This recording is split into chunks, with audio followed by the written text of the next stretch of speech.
देख रहे हैं नेटवर्क 33 राजकुमार के साथ। नेटवर्क 33 में आज की कहानी का शीर्षक है कुबरा राक्षस। नेटवर्क 33 की आज की कहानी में आगे बढ़ने से पहले अगर आपने हमारा चैनल अभी तक सब्सक्राइब नहीं किया है तो कर लें और साथ ही बेल आइकन को भी जरूर दबाएं। तो चलिए बढ़ते हैं आज की कहानी की ओर।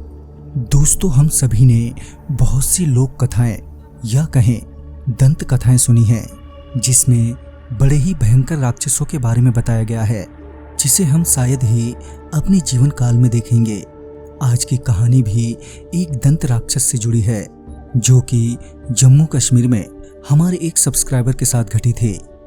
वो बताते हैं कि मुझे पता नहीं था कि जो किस्से कहानियां मैंने अपने जीवन काल में सुनी थी कभी उसका सामना हकीकत में भी होगा।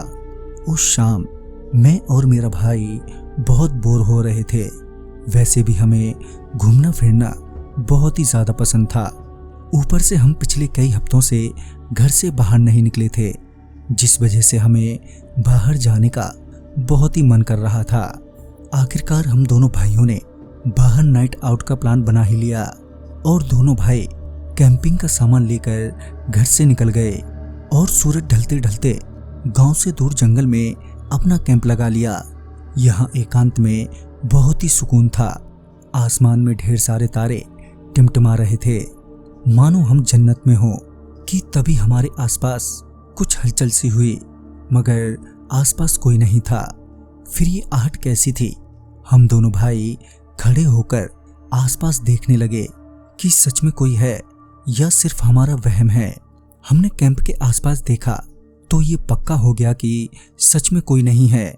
खैर रात भी काफी हो चुकी थी और हमें नींद भी आने लगी थी, लिहाजन हमने सोचा कि चलो अब सो जाते हैं। हम दोनों भाइयों ने जैसे ही कैंप का पर्दा हटाया कि हमने देखा कि एक अजीब सा बूढ़ा कैंप के भीतर बैठा हुआ है। उसे कैंप के भीतर देखकर हम चौंक गए और साथ ही बेहद डर भी गए। उसके बड़े बड़े नुकीले दांत थे और उसके नाखून भी काफी बड़े थे। तभी वो हमारी ओर बढ़ने लगा। हम दोनों भाई वहां से भागे मगर वहां से भागना आसान नहीं था क्योंकि रास्ता काफी पथरीला था और ऊपर से अंधेरा भी। तभी मेरा भाई बहुत बुरी तरह से एक पत्थर से टकराया जिस वजह से वह अब चल भी नहीं सकता था। उसके घुटने में बहुत जोर की चोट लगी थी। वो कराहते हुए बोला, भैया आप जाओ नहीं तो आप भी नहीं बच पाओगे। मगर मैं अपने छोटे भाई को वहां अकेला कैसे छोड़ता भला। मैंने पूरी कोशिश की उसे उठाने की मगर शायद उसका घुटना टूट गया था जिस वजह से वो चल भी नहीं पा रहा था। तभी वो बोला, भैया वो इंसान नहीं है, वो कुबरा राक्षस है, जाओ यहां से। जब मैंने उस ओर देखा तो पाया कि वो बूढ़ा झुककर और बड़े आराम से चल रहा है और जो कहानी हमने बचपन में सुनी थी उसमें कुबरा राक्षस के बड़े बड़े दांत, नाखून और उसका पीठ झुका होता है और वो धीरे धीरे चलता है। वो कब आता है और कब शिकार करके चला जाता है लोगों को खबर ही नहीं लगती। अब हमें डर कुछ ज्यादा ही लगने लगा था। वो राक्षस भले ही धीरे धीरे चल रहा था मगर हम तो एक कदम भी नहीं चल पा रहे थे। मेरा छोटा भाई रोते हुए बोला, अब तो आप चले ही जाओ भैया, नहीं तो आप भी नहीं बच पाओगे, आपको भी ये कुबरा राक्षस मार डालेगा। उस समय मुझे कुछ समझ में नहीं आ रहा था और देखते ही देखते वो राक्षस हमारे बहुत ही करीब आ गया। मेरे भाई ने मुझे जोर से धक्का देते हुए कहा, जाओ भागो भैया यहाँ से। मगर मैं जा ही नहीं सकता था अपने भाई को छोड़कर कि तभी उस राक्षस ने मेरे भाई की गर्दन पकड़ ली मेरे ही आंखों के सामने। मैं उसे बचाने के लिए पत्थर उठाकर उस राक्षस को मारने लगा इस उम्मीद में कि वो उसे छोड़ देगा मगर ऐसा नहीं हुआ। उस राक्षस ने मेरे भाई का सर इतनी जोर से दबाया कि उसकी दोनों आंखें बाहर आ गईं। मेरा भाई आखिरी बार भी यही बोलता रहा, तुम जाओ भैया, अब मैं नहीं बच पाऊंगा।